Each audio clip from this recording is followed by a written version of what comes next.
Chcą szkolić miejscowych lekarzy w najnowszych technikach chirurgii oka. Wracam już do domu, do rodziny.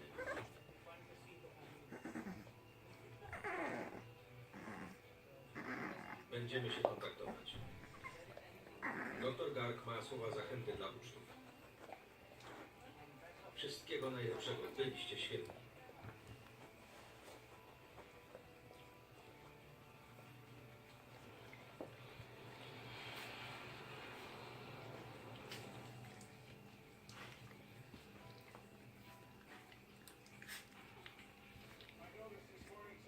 Zauważyłem, że niektóre błyszczą, a nie powinny.